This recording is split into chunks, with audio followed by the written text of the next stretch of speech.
Estongo and hello. I'm so happy that you're here with us for our first show of Unequal Temperament. My name is Tim Long, and you just heard the great Martha Redbone and her song Medicine Man. I've fallen in love with Martha Redbone in the last year, and I hope you all will check her out too. She's on Spotify and everywhere, and she's also a Choctaw cousin, not a real cousin, a Choctaw cousin in Brooklyn. Um, I'm thrilled that you guys are joining us instead of the presidential debate. And I really hope I don't have to mute my guest because she's quite verbose, but I'll try not to do that too much. Um, like many of us, I'm a big mixture of qualities and really a walking contradiction. I grew up in southeastern Oklahoma in a town called Holdenville, which is in the southern part of the Creek Nation. But I've lived in New York State for over 30 years now, thus my unique accent. We were just discussing accents, and I love accents.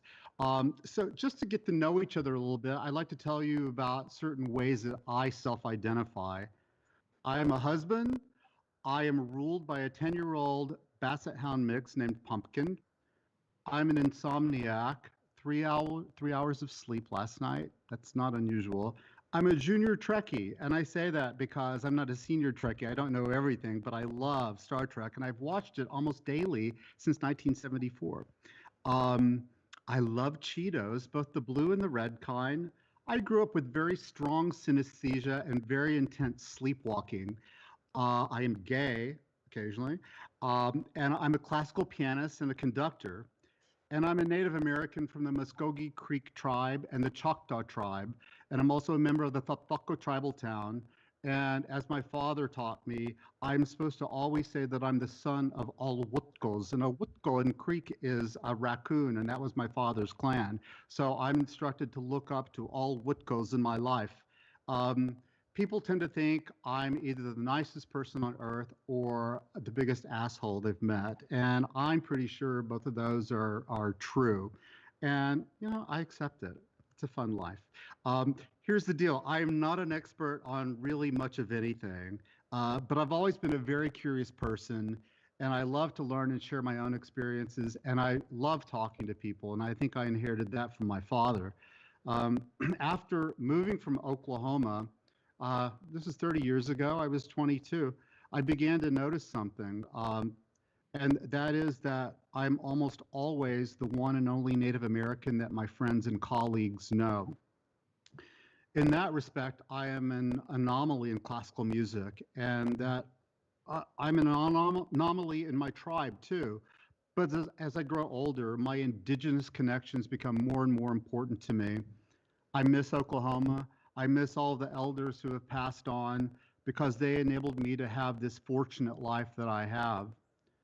So much has affected us in 2020, and it has opened up the need for many conversations that have been taboo for so many people. I'm not here to necessarily find solutions, but to say that yes, we can have difficult conversations and remain friends and remain calm, really, and listen. We can help each other move forward through conversations that enlighten us and help us to clarify our own thoughts. Here are a few things to remember that I like to remind myself and remind you. We are all imperfect. We've all made mistakes. We've all offended people. We've all used bias in our decisions, in our friendships, and in our humor. But like it or not, we are an evolving species. So much of our lives are reflected by how comfortable we are in being part of that evolution slash revolution. You can't stop it. One of my lifelong conversation traits is that I tend to take conversations to unusual places. For me, it seems normal. It always has. For others, it's sometimes shocking, or so I've been told, but it's always interesting and fun. Um, Before I go any further, I would like to invite our viewers to send in audience questions. We're going to have a section later where we actually answer audience questions for both Marie and for myself. And you can see that it's going to be scrolling by in a second, the email address where you can do this. And if you just want to say hi, you can do that too and tell us you're out there. So Mado for being here, and I hope you enjoy the show with us. My first guest is one of my favorite people in the galaxy, and her name is Marie Clements, and she is a Dene Métis. Well, I don't know if I can get all this right. Playwright, filmmaker, actor, director, producer, lyricist, librettist, and she lives on Galiano Island, British Columbia. She has worked as a radio announcer and is still a contributor to CBC Radio and has written at least 15 plays. Her bio is always changing because she is truly prolific, so I don't know how accurate I am with this. Some of her plays include Urban Tattoo, The Unnatural and Accidental Woman, The Edward Curtis Project, Tombs of the Vanishing Indian, The Road Forward, which I love, Red Snow, which is a current project. She's a playwright in residence at the National Theatre School of Canada, the Banff Centre for the Arts, and the National Arts Centre. She has her own film company, her own production company, and has won far too many awards to mention in one podcast. So I hope you will join me in welcoming Marie Clements. Welcome, Marie. Hi there, Tim. How Hi. are you?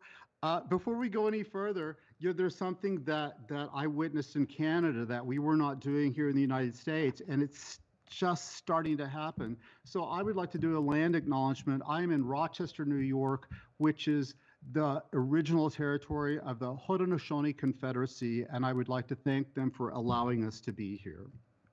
Thank you. Thanks for getting all the energy there. And just wanted to also lift my hands up to the Penkalet Nation here and also the unceded territory of the Coast Salish territories. So, Masi. Thank you so much. And so, Rochester, I'm glad to be here because we've been doing pretty well with COVID, although it's rampant all over the United States. I'm wondering how things are on Galiano Island for you. Well, here things are pretty beautiful in the sense that, it's a fairly isolated little island. So that continues to be so even during this COVID pandemic. I think in BC, on the west coast of, Canada, we're going through a bit of a second wave. So people are trying to adapt, but, everyone's moving forward in the best way they can and trying to be safe and respectful, but also, I don't know. It's definitely a different time, isn't it? Oh my gosh, it's crazy. And it sort of Yeah. makes us appreciate everything that we had before, truly. And, I miss our whole missing group, and I know some of them are watching tonight, but I can't wait until I can come back to Canada, go to do other projects. But really, your work is so close to my heart. So I can't wait for that to happen again. But I'm curious to know a little bit more about you. I mean, we've known each other for 3 years, although for me, I feel like I've known you for a lifetime or several lifetimes. It's really kind of scary. Um, uh, Well, you're so, scary, right? well, I'm scary. A lot of people think I'm scary. That's true. I, my father-in-law who thinks I'm scary, and I'm at his house right now. That's why he served me a nice steak before. Um, So I cute. think Sorry. I Yeah. don't think you've ever found me scary though, or have you?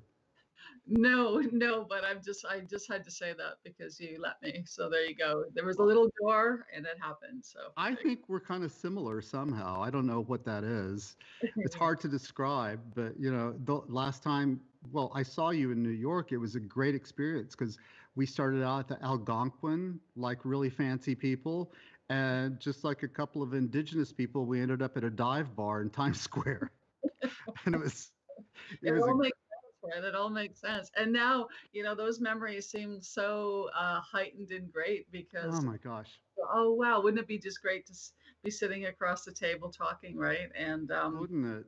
yeah, I know. But I'm That, happy I'm here talking with you now. So Well, I'm thrilled to be here with you because it does feel a little bit like we're in a bar talking, just with people watching us. That's all. awkward, Um, awkward, but oh well. yeah, I don't know. It's fun to be watched sometimes, isn't it? Um, Anywho, so I'm just very curious because I don't know every aspect of your history, and I'd read a little bit about how you started writing, and were you trying to sort out something? How did you begin writing and acting? Well, I Or think like a lot of us, tortured early artists. I wrote a lot of bad poetry as a kid, and I think also that part of it was what I was trying to sort out was just trying to get a role. indigenous woman's role that didn't suck, that had the complexities of the women I know, and that the role could offer something challenging as an actor. So I really was motivated by just really wanting to be an incredible actress and have roles that challenged me, and also had roles that represented women and indigenous women, that had power and complexity and that were interesting. And so that was a great motivator to write, which, I think that sometimes happens, right? Well, I'm very curious because I'm in music, which is a very different thing. Opera is a very different thing, as you know. But as an actress, being an Indigenous person, were there roles being offered to you, or were they trying to pigeonhole you in certain roles? Well, I think I did. When I think back, I feel kind of grateful. I mean, I really did have a reasonably great career as a young actor. I was touring with a lot of shows and worked with a lot of great directors that I still know and respect. But I mean, part of it too is that you find yourself, as you get into it, years kind of roll in, and then you're looking at roles that you go, oh, wait a minute, I played almost the same role 10 years ago. And so, you're wanting to continue to challenge yourself, and yet you're stuck in one role. And as women change, anyways, regardless of age, you start getting into other roles. And so, you're not the rebel without a cause anymore, which can kind of be fun playing. But now you're like, you're not the medicine woman. So all you got is this whole this whole lot of years where nobody knows what to do with women, never mind indigenous women. So I really found that there was something that I needed to do, or to voice, and I also wanted to see women that I knew on stage, and I wanted to see them have a voice, because I think they're forever interesting, and sometimes we don't get to see that, even though we know it, we don't get to see it. Yeah, that's amazing. Yeah, I've always been in music my whole life. I'm a horrible actor. I've acted about 3 times in my life, and I think it was the first time I had a small part. I was playing piano, and then I had to go on stage, and there was a review that called me downright creepy, which I love, actually. I Isn't that love a great one? That should go at the top of my website, really. But your careers take you to so many incredible places. And one question I want to ask you, maybe you could tell our viewers this: um, how did you end up at the Vatican? How did I end up at the Vatican? Was I there? Wasn't there something with the Vatican in one of your movies? Oh, it's funny. No, because I was just talking about that today, but I'm working on a mini series called Bones of Crows. And the character does end up at the Vatican. So, I can't tell you much more than that, but yes, we are going there. Is this what type of piece is this? It's a right now 4 to 5 part psychological drama that looks at what is it? It looks at residential school, which is pretty similar, different wording, but it's the boarding schools, Indian boarding schools Yep. in the Americas. And it really looks at our history, but also the history of government and state and how they put that together, and the ramifications of 150 years of having, thousands of children be taken away from their families. Yeah. Um, what effect that has on our lives. It's just horrible that, Canada is so far ahead of the United States when it comes to admitting the wrongs of the past with Indigenous people. My mom grew up in an Indian boarding school in southeastern Oklahoma, and it was terrible. That's where she began to lose her language because she grew up with Choctaw and they didn't allow it there. And then various other things happened. And God, I don't know if you saw this in the news, but this just came out the other day. And it was horrifying. This ILIF Theological Seminary in Denver, Colorado. Did you hear about that? I don't think it did. No. It's terrible. It's from the 19th century. They had for decades on display in a glass case book of Christian history that for the cover had the tanned hide of a Lenape Indian. Mm. It was on display for decades, and it has just come out. One of their alums, who is a lawyer, wanted to be brought out because she declared that the past presidents were trying to cover this up because they didn't want to lose money. Right. And this is a Methodist theological seminary. And I already had, I grew up Methodist, actually. My grandfather was a Methodist minister, and much of my family in Oklahoma is still Methodist. Um, I love reading about Christianity, but I've had so many problems with it. Well, partially for being gay, and also because of being indigenous and reading what they did to us. And when I hear about a Christian book of history with a cover like that, it's just horrifying and pushes me away even more. Um, but I hope we can get to the place where you all are, and I know you all are still want to go much further with this, but I'm curious because there are a lot of similarities between us and America and Canada, but we do not have a tribe like the Métis. Can you tell us about being Métis in Canada? Yeah, sure. I mean, part of what I've always found, and maybe I'm incorrect, but I'll just put it out there, is that some of the history that I've researched for different projects, and regarding North America and the Canada-U.S. relation uh, with Indigenous peoples, was that I always felt that Canada was really their method of domination was assimilation at any cost. And a lot of times when I was reading histories in the US, it was annihilation. So I think those two words are very different. And I think they just chose different ways of implementing laws and power in that arena. So I don't know if that adds to the conversation, but I do think there's a difference in how our governments dealt with Indian populations.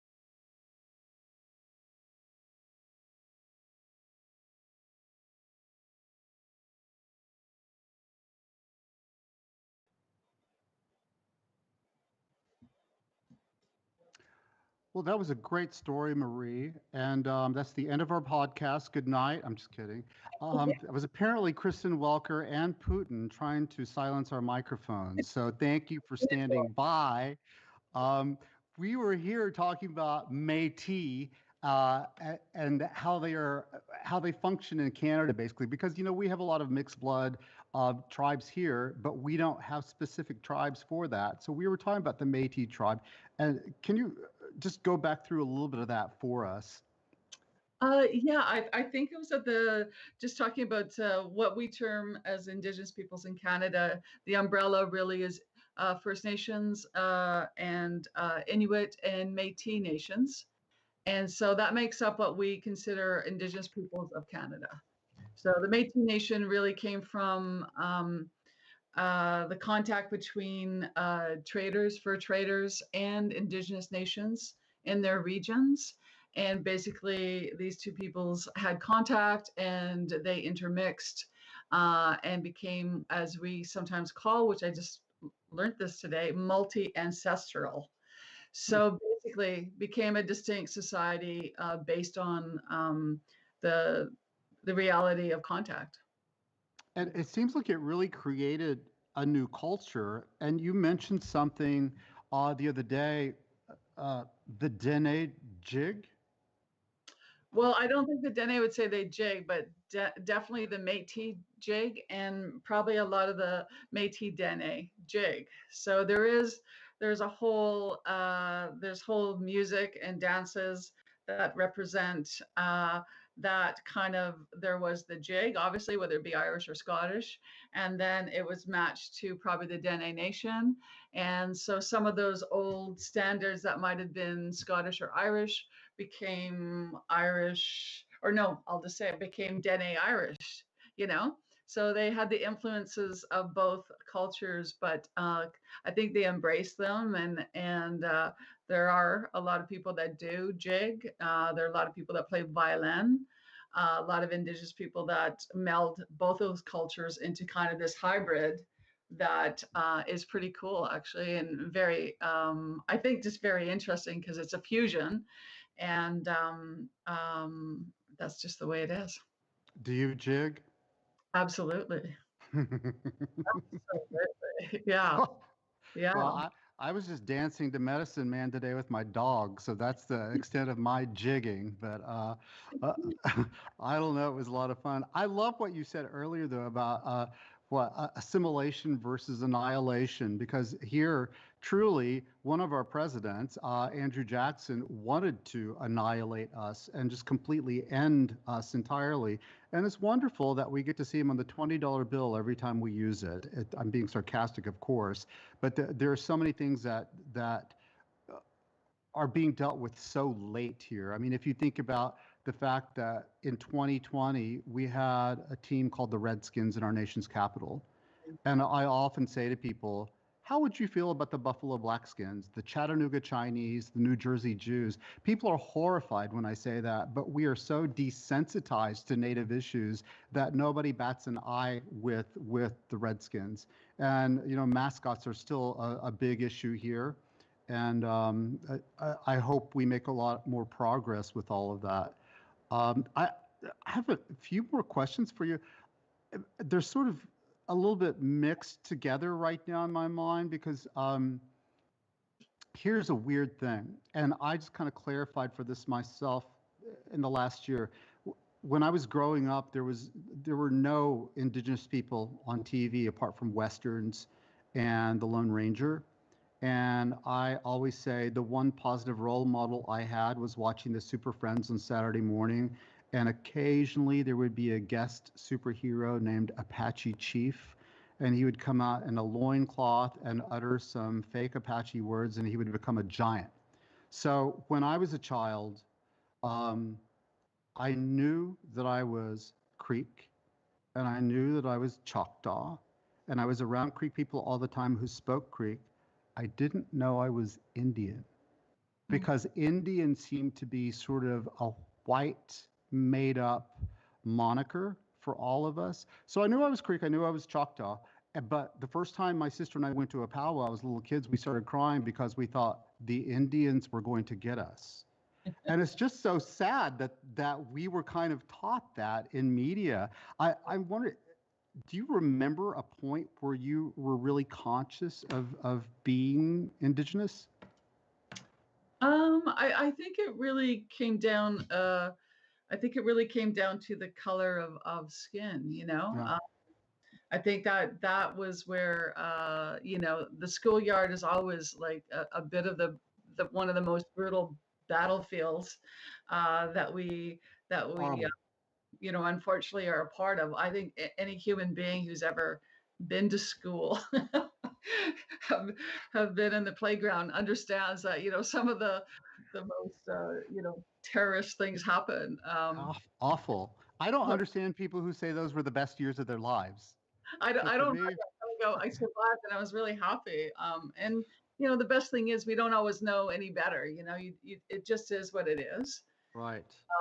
But I do think I think there's moments where we recognize something hits us, and you were talking about role models, and I mean to be honest, as an artist, what I connected to, because I didn't have it on TV, or I didn't have it that I could find, to be honest, was I really connected to a lot of Black writers, obviously Eartha Kitt, when she was the superhero there. I kind of followed her after that. And I think I was telling you that, one of my biggest, not biggest moments, but it was kind of one of those funny moments you remember when you're older is following Chief Dan George in Yeah. Wilco when I was 6, and kind of going, I'd seen him in Little Big Man, and I was like, oh my God, it's a superhero movie star that's indigenous. But I was way too shy to go up to him. But I just followed him through the pharmacy and through the, detergents in in this department store. So I think that was kind of a moment that I really wanted to reach out, and I recognized somebody that I just recognized somebody. And I think I always remember that moment because I was so scared to go up to him, but I was so fascinated by his every move, you know? Hmm. Yeah. Well, and were you a shy girl? Yeah, I was really quiet and really shy. As you know, the same way I am Yeah. now, right? I believe it or not, I was similar. I mean, I was shy except blunt. So I Yeah. wouldn't talk, and then I would come out with something extremely blunt that would shock people. And I have to say that hasn't changed a whole lot at this point. Um, but a really quick question, and I know these questions can get, I don't know, boring sometimes, but I'm very curious because, I have my own process as a conductor, as a pianist, and looking at scores. I have a very specific way about how I begin them. I have a whole system that allows me to really thoroughly learn about the score. And of course, I got these from other people. I didn't create them myself. But do you have a technique for writing? Like, do you start with structure? I have this quote of yours, and maybe it's true, maybe it's not. I'm attracted to storytellers who are able to tell a story in a different way, in a structure that unsettles you. So I'm wondering, do you begin with structure, or where do you begin? I don't necessarily think I do. I mean, I think because I never went formally to university or I didn't really study writing or even theater or even film in any formal way, I did find mentors that I latched onto and people that I admired. I trained with both as an actor and as a writer. But I think mostly it's I think there's great freedom in that, you know. There's a discipline that you learn about your own practice that comes from how you see the world and how you hear the world. So I think sometimes that's a little bit different if you had gone to university or gone to a more structured where there's, yes, I do know the 3 act play. Yes, I do know, I read, I consume everything that I can on structure, on story, because I'm forever interested and intrigued by it. What works, what doesn't, what can work for me, what was successful, all those things, just hungry for story at all times. But I think mostly what happens is just that I'm intrigued, I'm curious about what it is, you know? Hmm. And then in that curiosity, it begins to take shape, and that shape becomes the structure, and that structure becomes how the story um, can be told, right? So every story has I kind of go like every story has different bones, you know? It's not the same animal. Yeah, absolutely. You have to Well, understand what that animal is before you can really live in it. So that's kind of just where it's gotten to at this point. Well, I've said I love this combo of you, and because you are somewhat quiet, and the way I describe you, and this is gonna be very flattering, by the way. Um, I say, when you sit down with Marie, she's just a normal person, because you are soft-spoken, and like a lot of Indigenous people, you don't talk about yourself a whole lot. Um, and I say, and little do you know that underneath that is a genius. And I truly feel that way about you. I look at the road forward and I'm just amazed. I was watching that the other night and I was weeping. What was it talking about? If you believe in something, take it. It was just repeating over and over and over. And it was so empowering to hear that. But, you and I met when I conducted the world premiere of Missing, and you wrote the libretto of this, and the wonderful Brian Current wrote the music to it. And I just have to say, that was life changing for me. Oh, Um, Truly, and I compare it to a Jewish birthright when people go over to Israel for a summer and they're in their culture every day, all day for an entire summer. Missing did that for me, and I get emotionally just talking about it right now, honestly, and just meeting all of the nations, and they were there.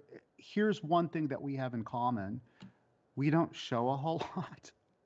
But there would be so many like older women in the audience, and I would just walk up to them with a completely straight face and say the dumbest thing, and we would all just erupt in laughter, and then suddenly we were all one group.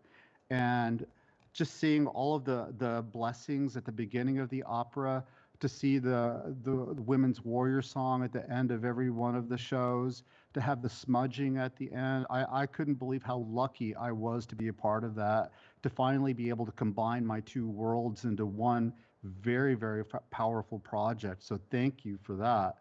Oh, Um, all I should say is since we're being nice to each other, which is a nice trait.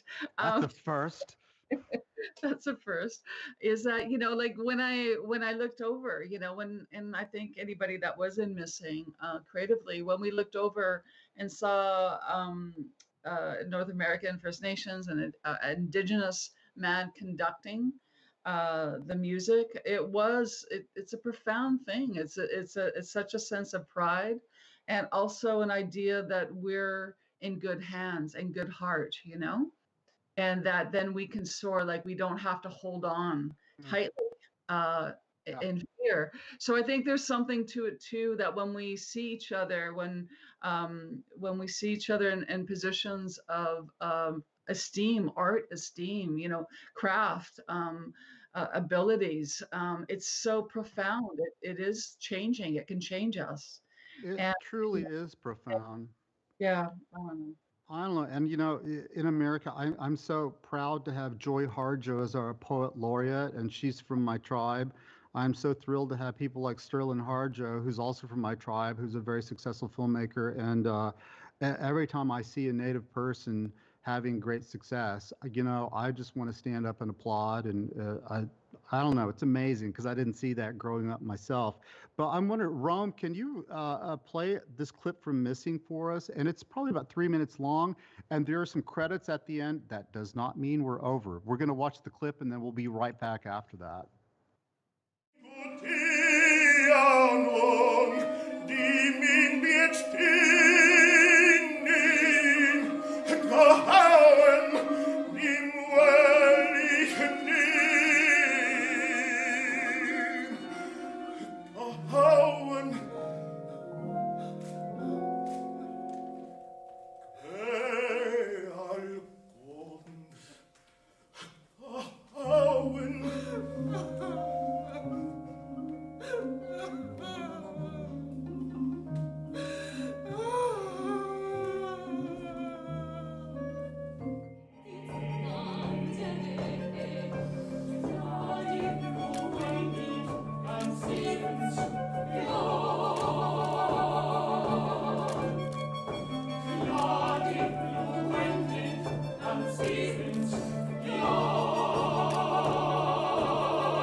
I've said I don't even know where to begin with this. It makes me so happy to see that, and it pains me beyond belief to see that because I go right back to the emotion that I feel. As a conductor, you have to execute a lot of things. You have to keep a lot of things together. But we had a lot of shows, and I got to witness the story, and it's remarkable. And I have to say also that that group of singers were remarkable people. Yes, I'm talking to you people if you're listening to this. And we would spend all day rehearsing together. Then we would all have dinner together. Then Marion Newman would make her Empress gin gimlets for us, and we had the best time. And it was extra special to be doing a piece like this with such wonderful people. But this is a topic that is just now getting to the United States, and it is about the over 3,000 missing Indigenous women in Canada, and the fact that nobody was doing anything about that. And how did you come to this? You're from Vancouver, yes?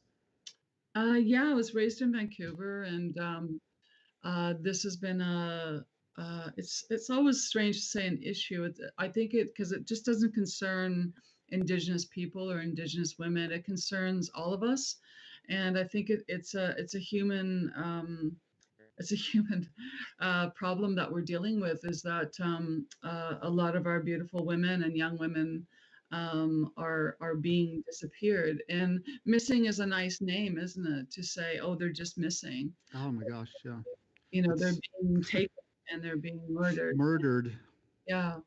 So we've been, there's a lot of activists in Canada that have been, working with all their hearts to make people aware and turn this around and create change. And I think as artists, that's one of our jobs also, is to join their voices. Whether it be lawyers that are doing this, or straight out activists, or women's groups, or men's, that we bring attention to it. So, obviously, missing was a call uh, to do that through these extraordinary voices. Exactly what you're saying. Some of our leading singers and artists were able to embody this and bring their voice to it. And how profound was that to see them on stage and be at the top of their craft and be at the top of their power, to say, this is enough. We need this to change. Yeah, absolutely. And I have to point out that there was a good percentage of this opera. I mean, we talk about bilingual operas. This was in English and Gitsan, and I you heard part of that duet. When the native girl and Ava were singing the duet, mirroring each other's words in Gitsan and English, it stopped the entire room. It was so beautiful. And was Gitsan always a part of the plan? Not, I think the basically was around being able to access in all ways the language of the character, so that we could say, well, this is a land she was from. This was a language, her original language. And so that became very important. I think language is important to bring into the conversation and into the dialogue. But I think, as you can see from that duet, it really lifted it up into a higher place, because we're looking at a non-indigenous woman, and we're looking at an indigenous woman, and they can finally see each other, despite the fact they don't speak the same language, despite the fact that their skin might be different, despite the fact that their privilege might be different, that they can still see each other. And I think that's partly, what I was trying to get to as a writer, to be able to say, well, we have to be able to see each other, so that we can see change, that in each other, I guess. So Um, can you tell us how the plot begins? I mean, I can do it if you want, but I let me just love the way it starts. see you do it. Well, I do it. I hope I don't get it wrong because I'm usually looking at marimba parts at that point. I'm thinking, don't go too quickly for the marimbas. Um, Thank you, Brian Current. Um, Before I go on further, I would like to just wish the best to our dear Rosella Nichols. She's been sick this last year, and we're just sending her all of our best wishes. She's so lovely. She played the native mother. But what happens at the beginning of this opera is that there is a car crash and we're on the Highway of Tears, which is in British Columbia. It's known as the Highway of Tears because so many of these murders and abductions happened there. Um, but there's a car crash where this white girl named Ava is in the ditch, and the authorities come and rescue her. And as she's being rescued, she sees a native girl in the ditch who is not rescued, and they sort of have dual stories happening, and they're with each other quite a bit throughout the opera, and it's painful from the start. I mean, just to see the native girl not being rescued, not being cared about, and I'm very curious. I think we talked about this once. Why does the white girl have a name and the native girl does not have a name? I think it was in the demand of the story really was to I mean I could have absolutely written it so many different ways, but part of the challenge for me and because it represents what we're dealing with in society, but also moving into opera, which is predominantly a non-Indigenous audience. I really wanted to have them follow a non-Indigenous main character, and somehow have them see that all of us, whether we're Indigenous or not, or white or not, what we want for our beautiful children is for them to be safe, for them to be loved, and for them to have a life that we dream for them. And so the only way I could figure out how to do that was to kind of start with a non-Indigenous character named Ava, who was on the right path to be a UBC lawyer, and had this kind of privilege that she had always worn, and to also kind of pair that with an Indigenous young girl who dreamed of all those things, and yet her life was stopped short. And so the only way she could have a full life and come to have a full, yeah, like to experience her dreams, was to her spirit kind of ended up inside this young non-Indigenous girl. And we see that Ava change because she's influenced by this Indigenous spirit in a good way. And we also see this Indigenous girl live a life that she never could have, because racism and because of a predator that killed her. Yeah. So we're looking at, what's our reflection as audiences, and how do we put a human face um, on these beautiful young women that were taken way too soon. And I think the only way we can do that is understand that you love your child the same way that I love mine. Horrible. I mean, brilliant, and it was horrible. And I can't tell you, we had so many rehearsals. We did the premiere in 17, and then we did a tour last year. We had so many rehearsals where we basically had to have crying breaks because it's very difficult to rehearse that day in and day out when you are so closely connected with those people who have gone missing, and you know that could have been any one of you or your relatives that had gone missing without notice. And oh my God, you have to learn to take a step back in order to tell the story. But last fall we did a tour. We were in Victoria, we were in Regina, which Americans love, and then we went to Prince George, and Prince George is the end of the Highway of Tears, and oh God, it was startling being there. Have you been to Prince George? Oh, absolutely. Yeah. Yeah. Yeah. And I remember hearing a story that um, along that highway, truckers, if they saw, because there's no public transportation going down that highway, and if you don't have money, you don't have a car, some of these girls would be hitchhiking, but truckers would purposely veer to hit them because they knew they wouldn't be prosecuted. And it's just terrible because you go down the highway of tears and you see these signs with faces missing, literally saying missing. And I mean, I saw that in the road forward as well, with the face and with the number and all this stuff. And oh my gosh, I don't know. All I can say is people ask me what my favorite opera is, and I would say I have two favorite operas: Les Notes di Figaro and Missing. Truly, I mean, it's on that level for me. So here's another question though. I know you've been a lyricist for a lot of songs. Most of them are rock, you know. Um, I don't know why I say it like that, but maybe because I don't listen to rock that much. Um, what was it like hearing your words set operatically? And did you like have to prepare yourself? Did you listen to opera or anything before that, or were you just ready to be surprised?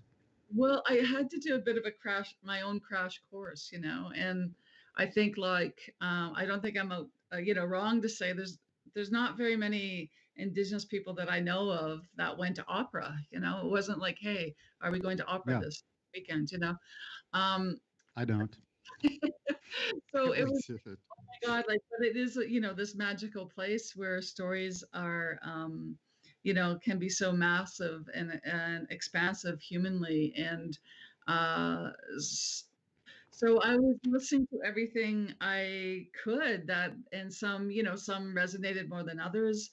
And I really was just, I mean, I'm forever kind of humbled by the idea that these opera singers, like I see their bodies and their beauty as people, and then all of a sudden this voice comes out, you know? And it's kind of like it kind of melds physically and I think probably part of their spirit, but also their intelligence, and it just kind of moves out of their body in this magical way. Like it's forever crazy making for me when I watch them sing. And you know, maybe I'm just such a newbie at it, but I just love it. I find it just such grace, you know, like it's just witnessing grace. And so I think that's part of it, is that you can see the art live in the body, and then it's kind of lifted up and it reaches an audience. I don't know, it's too crazy for me. I love it so much. It's Wow, yeah. I've never heard it described that way. I think I'm a little bit too close sometimes, but were you at all surprised by the operatic process, the rehearsal process? Yeah, I mean, I've worked in theater, you know, for a long time. So, you know, there's some, you know, major similarities to it, but also there's such a distinct difference in it. And I think that was really interesting to be a part of, and to really understand what those differences might be, and how opera singers, what their process is, and how they are inhabit a character, how they inhabit the technical demands of the music and the job. So I think there was all things that, you know, are really fascinating as far as process and what is similar and what is extremely different than theater. Hmm. Well, we had a really good group too, because a lot of people simply focus on sound, but I mean, these guys were really invested in the whole piece. So as missing goes forward, and this is always, I don't know if there's a true answer to all of this because we're having to deal with this in opera a lot about racial casting and how do we cast Madame Butterfly? Porgy and Bess in its score is supposed to only be black people. Um, Missing is a half indigenous cast. And it's so strange. And I just admit this flat out. This is unfair. When it's other ethnicities, other groups, I'm a little more open. I'm like, yeah, maybe we could. Yeah, I don't know. I listen to a lot of people on that. Maybe we could go one way or another. When it comes to my own groups, though, I'm very protective, and therefore I have to sort of honor other groups by thinking they must feel similarly. So I guess the question is, does it always have to be indigenous singers? Because there are so few of them. Yeah, absolutely. And I think it's a lie that there are so few. I You call think me a liar? I'm kidding. Um, I think it's not a lie, but I think it's more challenging, absolutely. But I think what happens when you actually get two different, you actually have the people that are supposed to be singing, it's almost like like without even thinking, you've elevated the art form and the impact in 1 second. Anytime you have Yeah, a person on stage, you've elevated the impact. that's so true. Yeah, you know, one of my favorite books is called Indians in All the Wrong Places. And it's like, yeah, once we show up, I mean, that makes a statement. I think you said that to me. Uh, just by showing up, we're making a statement. And I think it's very important that we stand up for who we are and that we're visible for who we are as well, especially in 2020 when the world is becoming so divisive and xenophobic. So I live away from my tribes, but I really, with the great fortune that I have, want to represent them and show people in my world that yes, we're still here, we still exist, um, so they see us as part of I mean, humanity. I've made, I don't know, I think of it differently when productions are done in university or, kind of arenas of learning. Uh, because I feel then it's an opportunity for someone that's not indigenous or to embody a reality that they never have known. That's interesting. And I think once you have to speak the words of another reality, something shifts whether you like it or not. Like you have to really understand it. If you're a performer at all, that is any good, you have to kind of understand what that reality might be. And then if you're using those words, that those words get inside of you, and you have to, like you're using your emotions, you're using things that to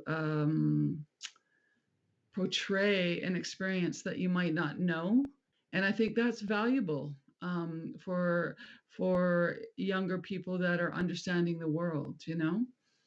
I think in a professional arena, I think it's great to be able to say, yes, it can be a bit more work to cast in a way that is culturally responsible to those characters, but I think that's okay. I think people should Yeah. be up for that in this day and age. We should be up for the challenge to get the right people for Uh, those roles. Here's a slightly personal question. Don't be scared. Oh. Do you ever become so emotionally moved at at performances of your own pieces that you cry? Um, yes, I do. I mean, like all writers, I think we see writers crying when they're writing because we're such weirdos. But I think because sometimes you're so in it, like you're so not yourself. You're actually the character writing those words. So I think sometimes when I'm witnessing uh, performers work and I'm witnessing the extraordinary, uh, there's there's something that happens sometimes which I don't even know that I'm watching my own work. Yeah, I bet it must take its own life. Yeah, I'm just kind of in the story, and then I'm on the journey with them, and I'm with them. Yeah. And then I'm open to what they're experiencing, and I think that's kind of those transformations that we have as artists. Even though we know every word, we know we turn, we can still be in the moment so vividly that it's painful.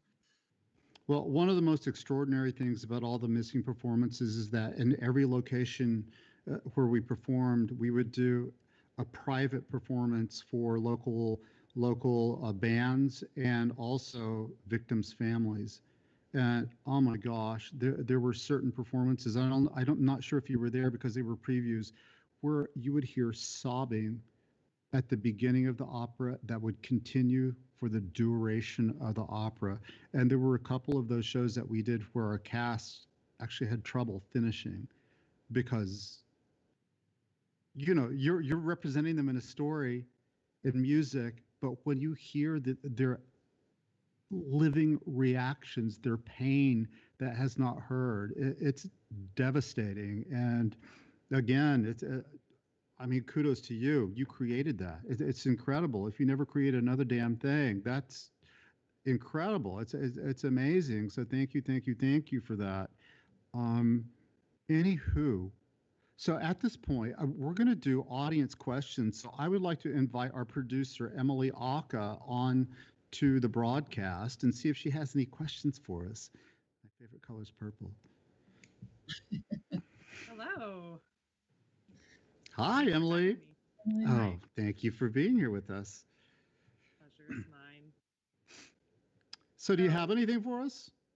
I do. I have some questions. One, there has been a lot of activity online about your lustrous hair. So tell us, is this just a COVID look? Uh, well, actually, Those are Timothy for me.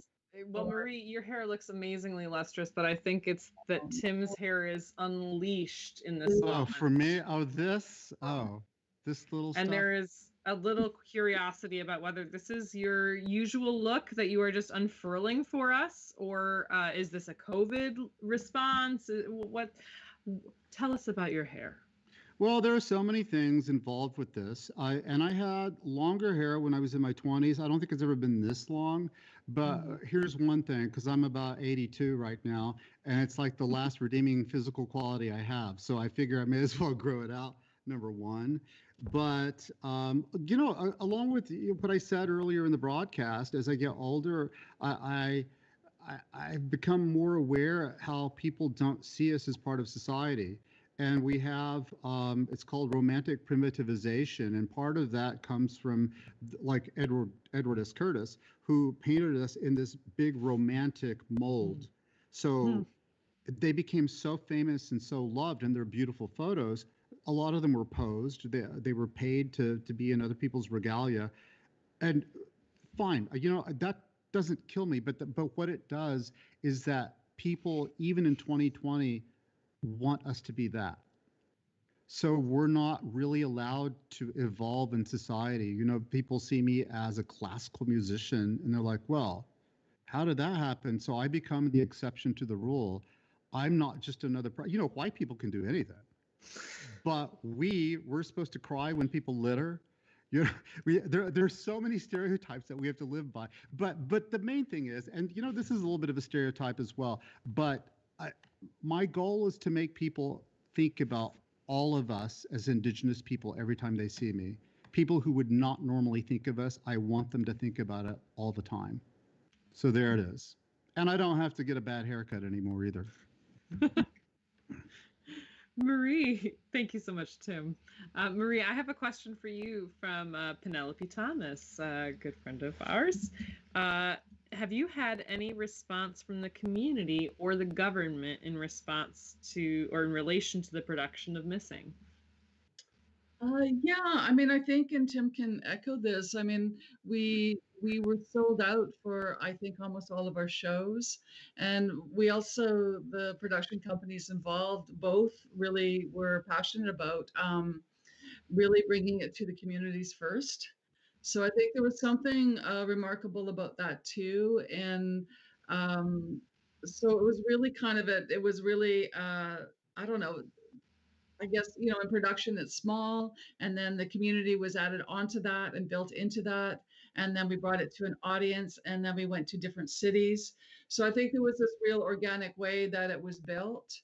And I believe that I hope people were affected by it for all of those reasons, that it wasn't just not just to say as artists we were speaking, but that it hopefully, I don't know, encircled the community and encircled people of all races. So, that's kind of a dream. I don't know if that's even possible, but I think we witnessed a lot of people uh, coming together and acknowledging um, this reality. And I think that's valuable um, in art.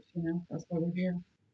It's powerful, incredibly powerful. I mean, I personally, just as a side note, I think that's the exciting thing about art.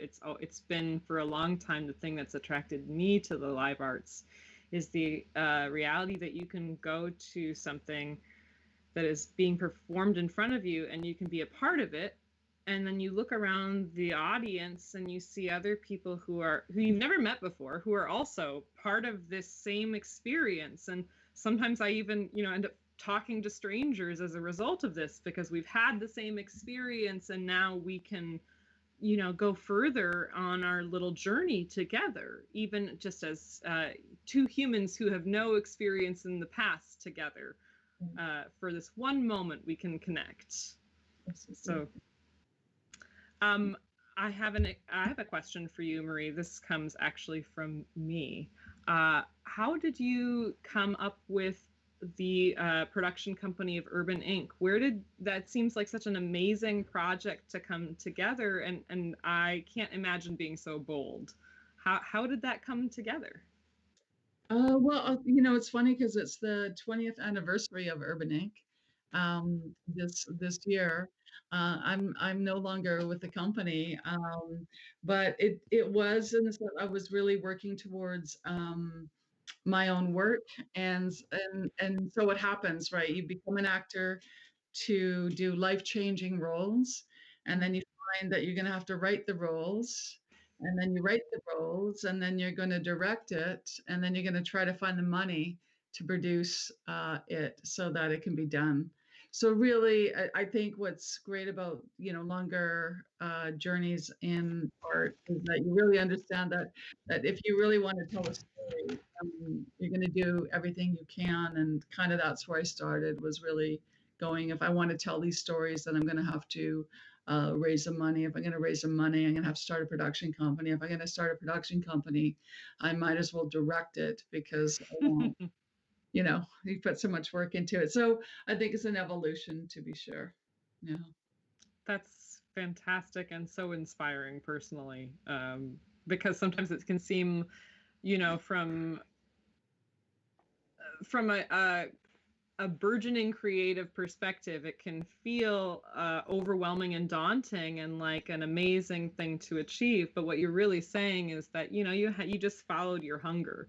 You had a need and you had a desire and you had something to say. And so you built a place to say it. And that seems actually really achievable in some ways, if you just stick to your courage, which, that's easier said than done, clearly. I have one more question for you from Mary in my inbox, and she just wants to know if you always envisioned yourself making films. Wow. I think I did as a kid. I mean, I think that was probably the first dream, because a lot of people too, I never really went to theater. I didn't know theater, really. My parents didn't go to theater. So what we did, like a lot of people in anywhere in the world, is we had this TV. So of course, I dreamed that dream because I could see it. I couldn't necessarily see, people like me in it, but I could see it enough to dream it. So yeah, I think I did early on. That was the thing, was to be able to tell those stories. And of course, like a lot of people that evolve in art, you can fall in love with theater and you can fall in love with live performance in a minute, because it's also about ideas, and it's about humanities coming together, hopefully that have something to say. And I think, you can kind of fall in love with that movement too, going, yeah, I'm going to tell the story and this is how it's going to be done. But I think with TV now, and, doing the kind of stories they're telling, it's a really unique time in the world for storytellers, because there's venues to tell stories that you, I don't know, that you're passionate about, that are real, and have something to say. So the time is now. That's amazing. And in fact, actually, I'm going to sneak one more question under the wire here that is related to what you're just talking about, because Marion is asking, would you write another opera libretto? And if you did, what sort of story would you want to tell in that medium? Oh, I don't know. Hi, Marianne. I don't know totally. I mean, I think what I experienced with opera was the idea that it has a large canvas and that it can encompass large emotions and large tragedies and large the largeness of humanity. And I've always loved that kind of canvas. So I think I'm not entirely sure what that story would be, but I do appreciate the craft of it and kind of the immense technique. And I don't know, I don't know. You can just get caught in the idea of what perfection looks like, in that form, and how can you marry it to um, things that need to be said or sung in a way that can bring people in. And a friend of mine, a musician, often said that when we're singing, like we want to be able to bring people into our hearts, and Mm.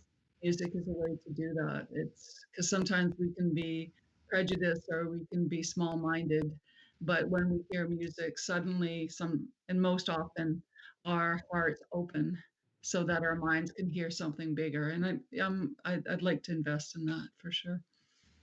Mm. That's beautiful.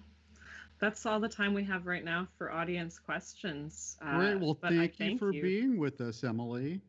Thank you. you. Thank you. Well, Marie, I have an idea for you though, because I mean, if you write another film, um, the Creek word for Native people, it's Stajati. So, as a Star Trek fan, I would like you to do a film called Stajatis in Space. I Anyway, think you would be Stajatis in Space. You know, starring, I'll, right? yeah, I'll be like the Mr. Sulu character or something like that. Um, very quickly, we're getting to the end of this, but I want to do a few just rapid questions for you. No thought is allowed for this. So you just first answer that comes to mind. What's your star sign? Capricorn, Favorite food? salmon. Oh, really? Favorite junk food? Oh, chocolate, Oh my gosh, that's so proper. Flight or invisibility? flight. In 40 years, what do you think people will be nostalgic for? Oh, um, sitting at the table. Yeah, there is that. Can you imagine blowing out a birthday cake? Burial or cremation? Definitely cremation. Dogs or cats? Dogs. What's your favorite planet? Saturn. Oh my gosh.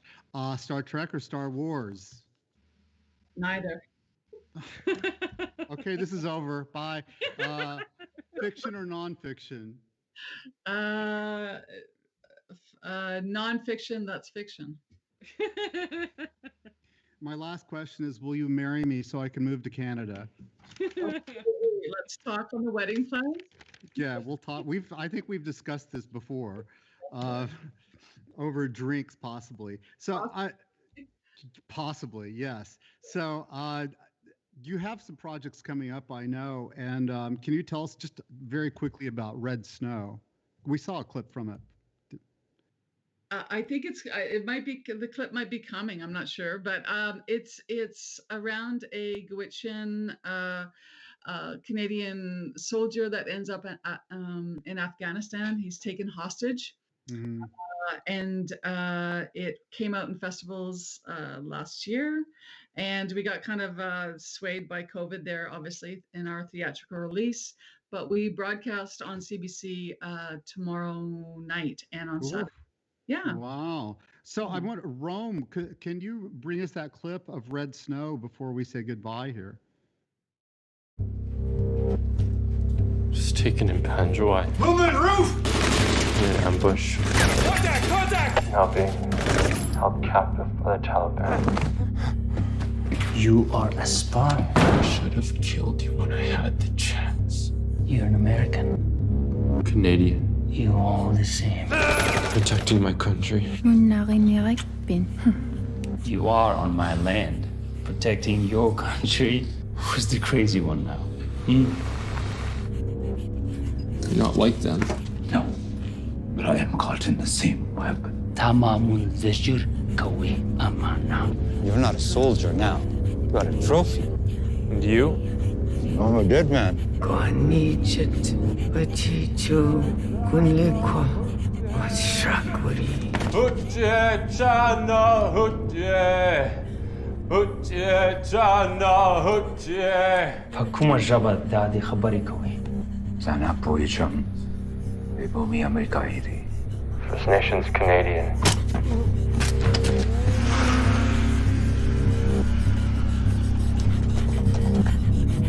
Ikalak torach moro kihivek aula nearak tutel.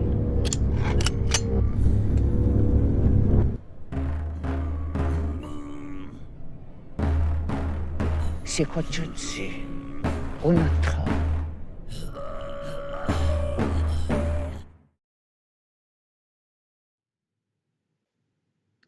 That looks incredible. And just the mixing of cultures is going to be a stunning thing to see. So I can't wait till we can all see that.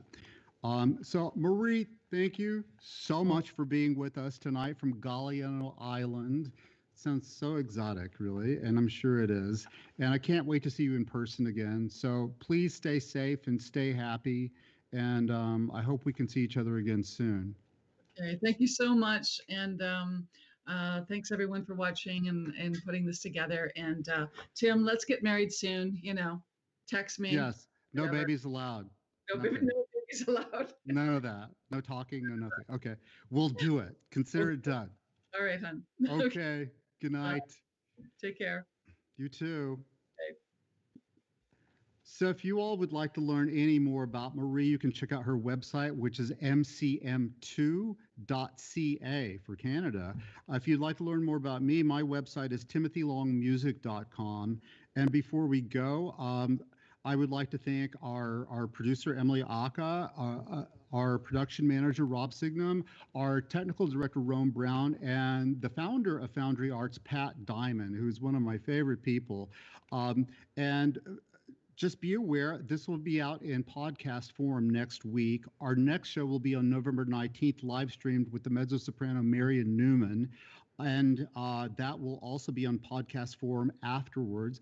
I would like to thank all the wonderful people in my life that have helped me and who remain helping me. And I'd like to thank my sweet mother, Stella, who is 87, living with my sister in Maryland.